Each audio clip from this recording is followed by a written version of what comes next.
Durante siglos, Alemania era una simple región, bajo el mandato del cual se conoce como el Primer Reich, el Sacro Imperio Romano Germánico.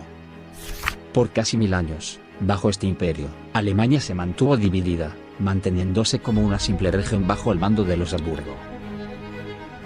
Sin embargo, a finales del siglo XVIII un nuevo problema se gestaría.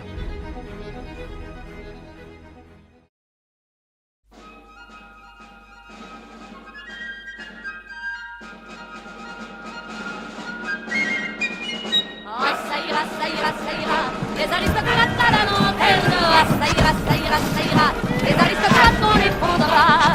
La 300 ans qui nous promettent, on va nous accorder du pain. La 300 ans qui donnent des fêtes et qui entretiennent des cadins. La 300 ans qu'on nous écrase, assez de mensonges et de phrases. On ne veut plus mourir de faim.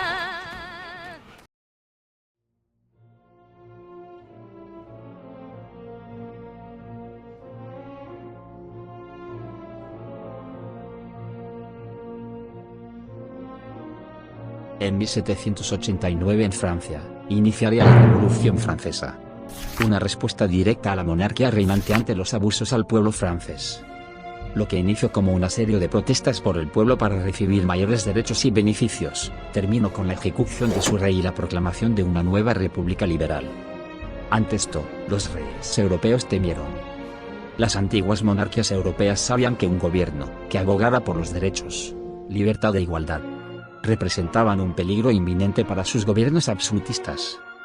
Por ende movilizaron sus ejércitos y dieron el ultimátum. Buscando acabar con la república, llevaron a sus ejércitos a puertas de Francia. Sin embargo, un pequeño hombre detuvo miles ante su presencia. El hombre que no iba a la victoria, sino que guiaba a los hombres a la victoria. En su mando, derrotó coaliciones, imperios, redibujó fronteras e impuso su poder ante ejércitos. Napoleón llevaría a cabo una rápida campaña contra España, derrotándola en la batalla de los Pirineos. Tras haberse enfrentado en los Alpes contra Austria, Napoleón emprendió una persecución al ejército austriaco desde Italia hasta las cercanías de Viena. Tras la rendición de Austria, Napoleón iniciaría una campaña contra Prusia, la cual tras Silesia lograría acabar con gran parte de sus fuerzas, así destruyéndolo en Königsberg. Tras Prusia perseguiría a los rusos hasta Kursk, en donde serían derrotados definitivamente. Para el año de 1807, Francia lograría su máxima expansión, expandiéndose desde las costas de Cataluña, controlando en su totalidad Italia y Alemania, y manteniendo a raya al Imperio ruso, hasta Polonia. Y en este proceso crear aliados fuertes, como el Reino de Italia, la Confederación del Rin, y el Ducado de Varsovia. Sin embargo, no todo es eterno, y Napoleón lo sabía muy bien. Aunque controlaba toda Europa, Reino Unido fue el único que se mantuvo firme ante Napoleón.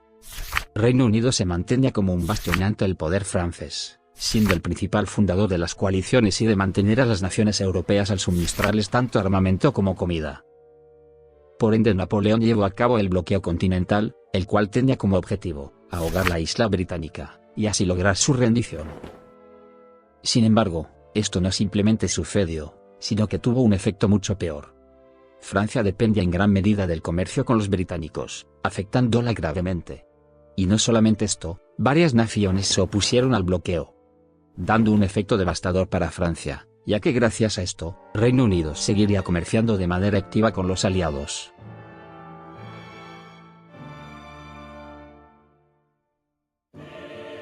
El miedo de Napoleón se había hecho realidad. Gracias a los británicos, aunque derrotados, no les impidió a la antigua coalición levantarse nuevamente. Tras esto, la coalición nuevamente se reorganizaría para 1809, buscando finalmente el acabar con el poderío francés y de su emperador. Desde sus derrotas, la coalición no solamente había aprendido de sus errores, sino que también mejoraron sus ejércitos. Adoptando mejores estrategias, llevarían a cabo una campaña total en contra de Napoleón. Y su objetivo sería reducir a Francia a cenizas. Las fuerzas aliadas se dividían en tres grupos principales. el ejército de Iberia, liderando las fuerzas británicas el temerario Wellington, y las fuerzas españolas por el general Castaños. El ejército del norte, comandando las fuerzas prusianas el desafiante Blücher, y las fuerzas austríacas por el comandante Karl von Teschen.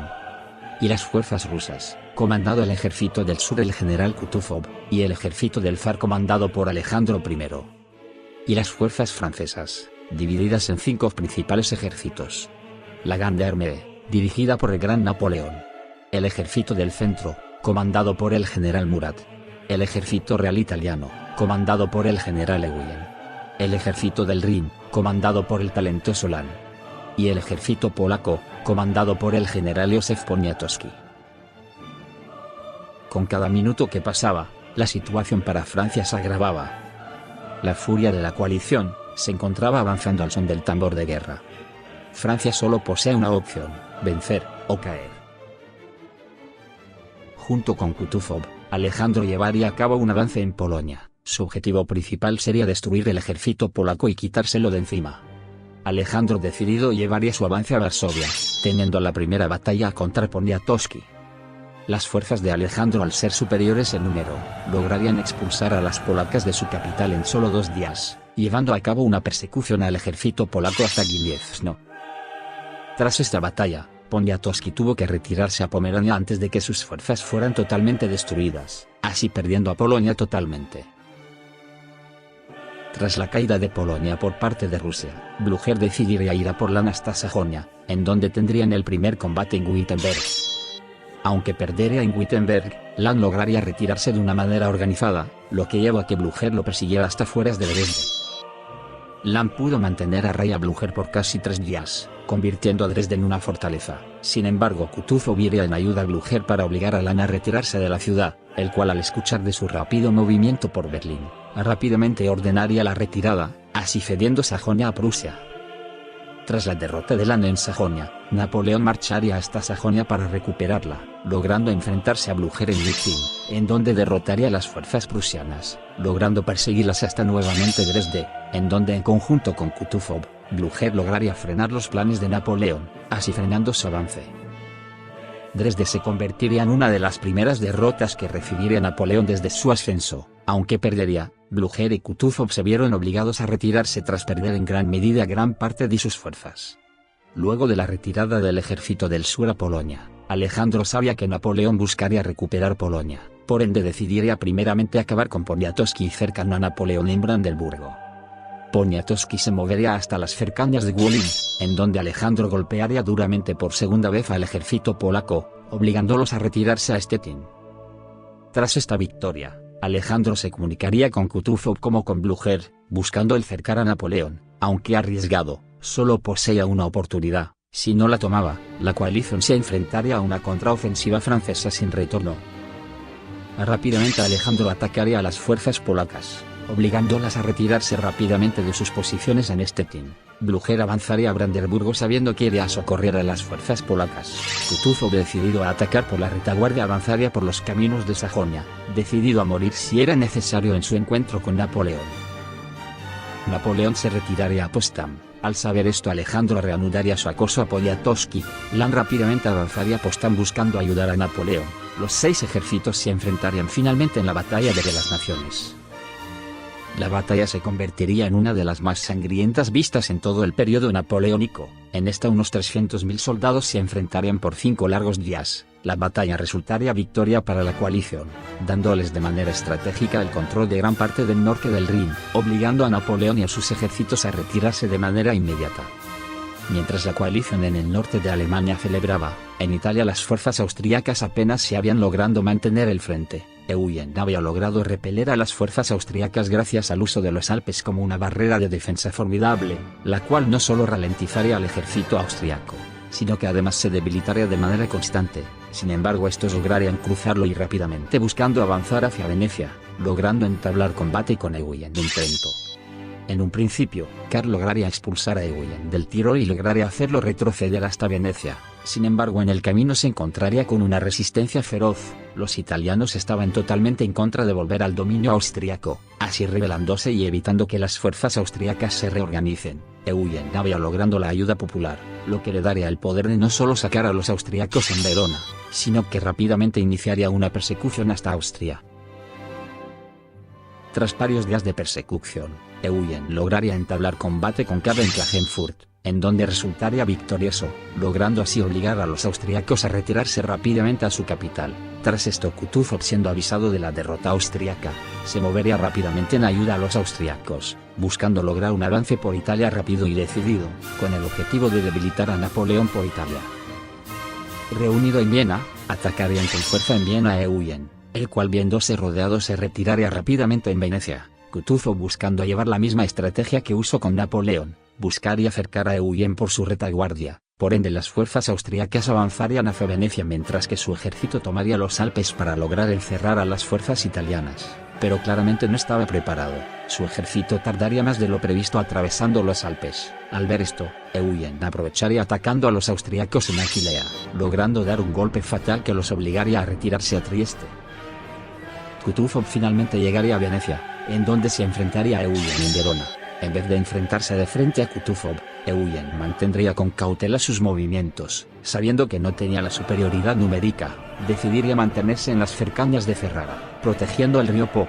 A paso veloz, Kutuzov se movería rápidamente buscando acabar a Eugen y dar tiempo a los austriacos a reorganizarse. Sin embargo, Kutuzov había olvidado algo.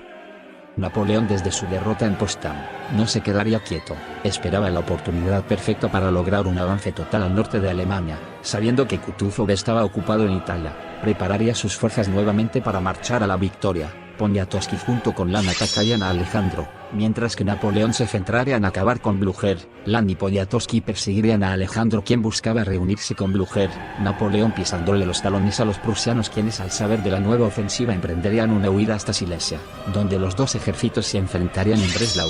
Alejandro sería cercado y encerrado en Wolgast, en donde por un milagro lograría escapar, perdiendo el 30% de sus fuerzas, teniendo que retirarse ante su destrucción total. Finalmente, Napoleón lograría vencer en Breslau, y persiguiéndoles hasta Oppen, en donde Blücher se rendiría a la Grande Armée. Napoleón lograría derrotar a Blücher, y echando totalmente a Alejandro de Alemania, así dándole la victoria y el control de toda Alemania nuevamente. Sin embargo, la coalición se mantenía firme ante Napoleón. Napoleón intentaría recuperar Polonia de las manos rusas, sin embargo se vio imposibilitado al ser informado de la gran ofensiva que se estaba llevando por parte de las fuerzas ibéricas. Esto obligaría a Napoleón a regresar rápidamente a Francia antes de que fuera demasiado tarde, dejando a Poniatowski y Lannes a cargo de la protección de la región de Alemania. Finalmente, los austriacos reorganizados lograrían, en conjunto con los rusos, expulsar a los italianos del río Po, logrando una decisiva victoria a la coalición. Eugen claramente se retiraría al verse envuelto en una batalla imposible de ganar, teniendo que retirarse a Ancona, en donde se mantendría hasta el final del conflicto. Kutuzov buscaba acabar con Eugen, pero en vez de ello, decidiría atacar a Alemania. Sabía que los ejércitos polaco y del Rin estaban débiles, y que no contaban con la ayuda de Napoleón, además de contar con el apoyo de Gustavo IV, el cual entraría formalmente a la coalición en marzo, así teniendo otro frente que Napoleón debía de proteger. Mientras la coalición planeaba en Alemania, en Iberia marchaban, Wellington buscaría derrotar a Murat en un movimiento rápido, preciso y destructivo, así planeando que Castaños cercara a los franceses y a su cabeza él sería el responsable de su derrota. Murat se enfrentaría a los españoles en Albi, en donde lograría que Castaños se retirara a Toulouse, pero sería golpeado fuertemente por Wellington en Hayan, obligándolo a retirarse a Bordeaux. Castaños lograría recuperarse y reanudar su avance, pero sería alcanzado por Napoleón afueras de Hayan, donde sería derrotado y obligado a retirarse a España. Napoleón reanudaría su avance contra Wellington, el cual había derrotado a Murat, y en su persecución a Perrillo, en donde tras atacarlo por su retaguardia, aunque casi vería su final, lograría escapar a tiempo, aunque sus fuerzas quedarían sin posibilidad de intentar atacar de nuevo, así logrando Napoleón la victoria. Tras esta victoria, Napoleón evitaría la caída de París. Sin embargo, tanto Gustavo como Kutuzov se encontraban avanzando por territorio alemán. El ejército del sur sorprendería a Landenfurt, el ejército del Rin mantendría a Kutuzov en raya. Sin embargo, Poniatowski no lograría lo mismo. Gustavo se enfrentaría a los polacos en Kiel, donde Poniatowski perdería, y en su intento de escape, sería derrotado en Hamburgo, donde Poniatowski se rendiría ante Gustavo. Con esto los suecos tendrían vía libre para ayudar a Kutuzov en su intento de derrotar a Lannes. Napoleón rápidamente se movilizaría a Alemania tras ser informado de la situación de Lannes, logrando nuevamente reunir un ejército de más de 100.000 hombres. En Italia la situación era delicada. Eugen se encontraba resistiendo en Ancona tras su derrota en Ferrara, esperando una oportunidad antes de que su ejército fuera destruido. Los austriacos lograrían mantener a Eugen encerrado por más de 2 semanas. Sin embargo, el general Karl, al buscar llevar a cabo una carga a una guarnición en los alrededores, perdería la vida fatalmente al ser abatido por una línea de fuego cruzado. Esto haría que el ejército austriaco se desorganizara, dándole a Eugen una oportunidad de llevar una ofensiva rápida, logrando la retirada austriaca hacia el río Po. Francisco rápidamente llegaría al encuentro tras recibir la noticia de la muerte de su comandante. Ahora él, estando al mando de las fuerzas austriacas, decidiría atrincherarse alrededor del río Po para evitar cualquier avance de Eugen a Venecia. Sin embargo, en Alemania, Lannes se encontraba en una situación delicada. Aunque tenía Kutuzov Berraya, había sido informado del peligroso avance de Gustavo por Hannover. Esto asustaría a Lannes en verse envuelto en una batalla campal entre dos naciones que decidiría retirarse, abandonando en el proceso y concediendo la victoria a Kutuzov en la toma de Fürth. Sus últimas esperanzas eran resistir en la ciudad de Kassel hasta la llegada de Napoleón, mismo que en ese momento se encontraba avanzando por el Rin en dirección a Kutuzov, encontrándoselo en Fulda, donde lograría derrotarlo. En ese momento Gustavo se enfrentaría a Lannes, donde la batalla tendría un resultado incierto. Aún así, Gustavo iría en ayuda a Kutuzov en Halle, donde los dos ejércitos se enfrentarían a la Grande Armée juntamente. Tras haber expulsado a Kutuzov de la ciudad, Gustavo se vio cercado por Napoleón, teniendo que retirarse rápidamente. Mas sin embargo Lannes estaba a la espera de Gustavo, cercándolo en Brunswick, mientras Napoleón perseguía a Kutuzov. Este sería informado de la marcha de Alejandro por Prusia Oriental. Kutuzov tenía la orden de retirarse a Polonia para lograr cercar a Napoleón. Sin embargo, el movimiento se saldría a faltar, al ser cercado en Koldus, donde Kutuzov sería capturado, así ganando la batalla. Sin embargo, Napoleón sería detenido en seco por sus oficiales, informando que París se encontraba bajo una casi revolución. El pueblo parisino se encontraba agotado, hambriento y al borde del colapso. Muchos querían ver a sus hijos en casa, otros darles descanso. Esto generó que hasta incluso el propio ministro de Relaciones, Charles Maurice, amenazara con dejar su cargo si Napoleón no detenía su avance, además de también ser informado de un nuevo intento de Wellington y Castaños de avanzar a Francia.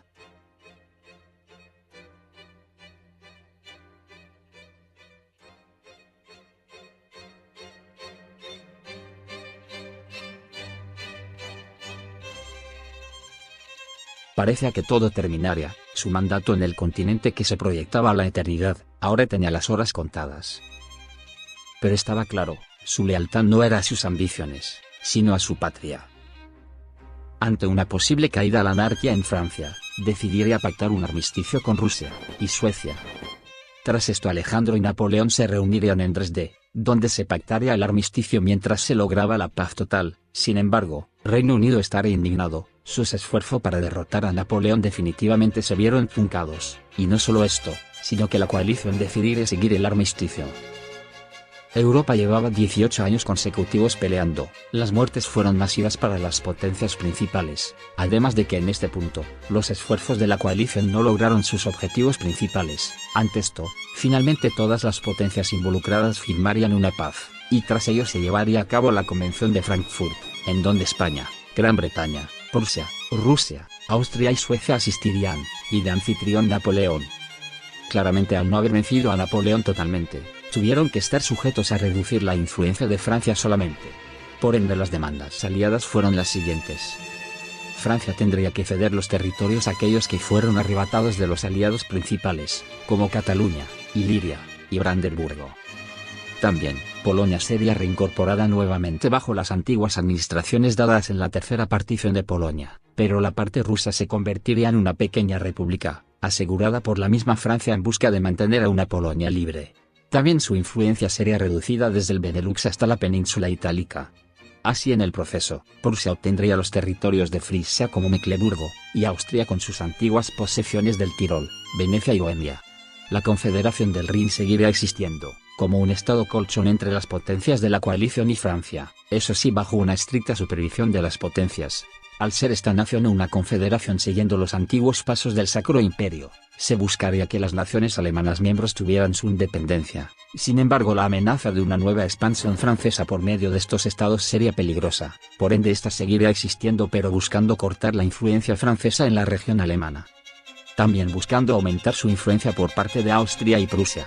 Los reinos de Baviera y Sajonia se convertirían en estados independientes, pero bajo una intensa influencia del bloque alemán. Incluso el propio Federico buscaba anexar Sajonia. Baviera permanecería como un reino bajo influencia austriaca, pero teniendo favoritismo por Prusia. Naciones como Suiza, Países Bajos y Italia permanecerían bajo influencia francesa, pero autónomos. Sin embargo, estos funcionaban como estados colchón entre Austria y Francia.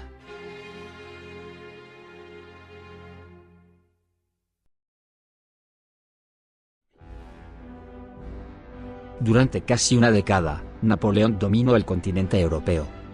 Aunque parece a su final tras Frankfurt, exclamó ante sus generales solo días después de la convención. Ojalá tener los mismos deseos que Europa. Quieren detenernos con acuerdos de paz. Pero yo sigo aquí, Francia sigue aquí, y mis planes siguen aquí. La coalición tras Frankfurt había quedado bastante alejada, Reino Unido especialmente, el cual fue uno de los que más aportaron, y del que recibió solo migajas, así empezando la paz de los agotados, y una silenciosa preparación del emperador, para un próximo futuro.